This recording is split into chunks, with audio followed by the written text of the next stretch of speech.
Hello Jain साथियों आज आपके बीच हम मौजूद हैं बिहार पुलिस कांस्टेबल 21,391 के ऊपर। ठीक है, तो आज इस वीडियो के माध्यम से आपके पास यह जानकारी प्रस्तुत करेंगे डॉक्यूमेंट के ऊपर। ठीक है भाई, किसके ऊपर? डॉक्यूमेंट। ठीक है, डॉक्यूमेंट्स के ऊपर और ए टू जेड डॉक्यूमेंट इसमें बताया जाएगा। ठीक है, सारा डॉक्यूमेंट जो कोई आपको सारा डॉक्यूमेंट ए टू जेड, ठीक है भाई, ए टू जेड डॉक्यूमेंट इसमें साझा करूंगा। ठीक है, आपको पूरा जानकारी इस वीडियो के माध्यम से मिल जाएगा। बहुत लोग को लग रहा है कि बहुत बेसिक से चाहिए, सारा कुछ मैं इसमें ऑथेंटिक बताऊंगा। 10th 12th किसमें क्या चाहिए, किसमें क्या नहीं चाहिए, कहां पे आपको रिजेक्ट करेंगे, कौन कौन सा डॉक्यूमेंट नहीं रहेगा तो बाहर कर दीजिएगा। ठीक है, सारा डॉक्यूमेंट इसमें अच्छे से बताऊंगा। ठीक है भाई, घबराने की बात नहीं है। ठीक है, तो चलिए मिलते हैं आगे।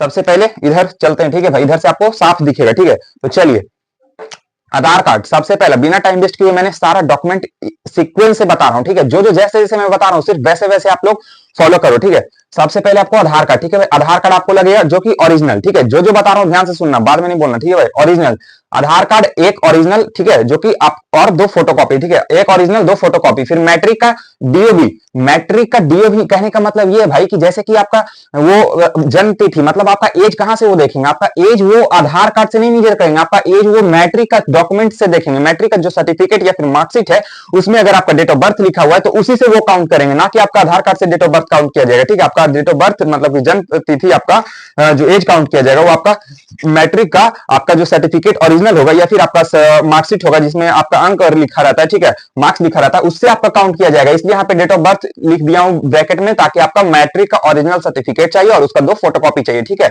उसके बाद फिर चलते हैं मैट्रिक का आपको मार्कशीट भी चाहिए भाई, ये भी बहुत इसेंशियल है। ठीक है, मैट्रिक का मार्कशीट भी चाहिए।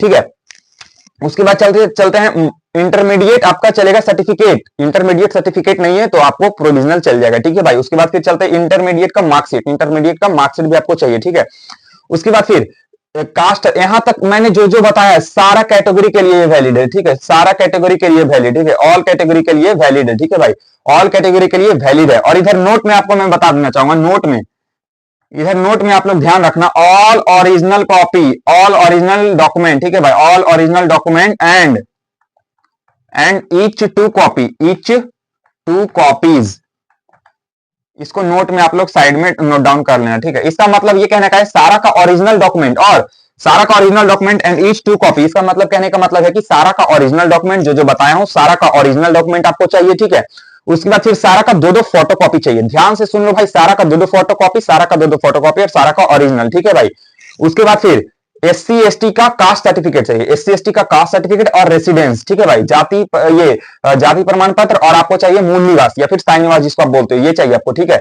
उसके बाद फिर बीसी और ईबीसी, बीसी ईबीसी में आपको क्या चाहिए भाई? कास्ट चाहिए, मतलब जाति प्रमाण पत्र और रेसिडेंस और एनसीएल, ये तीन चाहिए आपको बीसी और ईबीसी वालों को। ठीक है, उसके बाद फिर आते हैं freedom fighter, freedom fighter certificate if applicable, मतलब कि अगर आपके पास है तो आप दीजिए, नहीं है तो नहीं दीजिए। फॉर एग्जांपल किसी के नाना दादा जो भी हो, ठीक है, वो पहले फ्रीडम फाइटर होंगे। ठीक है भाई, तो उसका सर्टिफिकेट चाहिए आपको। अगर आपके पास है तो आप दो, नहीं है तो नहीं दो, उसका कुछ हर अच्छी सीट होता है, इसीलिए ये भी इसको आप लोग अगर जो जो है वही सिर्फ ये दे सकते हैं। ठीक है, उसके बाद फिर ईडब्ल्यूएस सर्टिफिकेट, ईडब्ल्यूएस सर्टिफिकेट मतलब कि ईडब्ल्यूएस सर्टिफिकेट आपको चाहिए और उसमें साथ साथ रेसिडेंस चाहिए, रेसिडेंस बिहार का चाहिए। अगर आप कहीं और जगह के रेसिडेंस है तो दूसरे स्टेट का रेसिडेंस दोगे तो आपको कहीं भी वैलिड नहीं देगा, मतलब कि आपको यूआर में डाला जाएगा। ठीक है भाई, बिहार का ही रेसिडेंस चलता है इसमें। ठीक है, ट्रांसजेंडर, ट्रांसजेंडर के लिए रेसिडेंस चाहिए, ट्रांसजेंडर के लिए बिहार का रेसिडेंस होना चाहिए। ठीक है भाई, उसके बाद फिर होम गार्ड, ये होम गार्ड जो होता है इसका कुछ अलग आरक्षित सीट रहता है, ये सारा का आरक्षित सीट रहता है। ठीक है भाई, उसके बाद फिर होम गार्ड के लिए क्या क्या डॉक्यूमेंट चाहिए तो सुन लेना।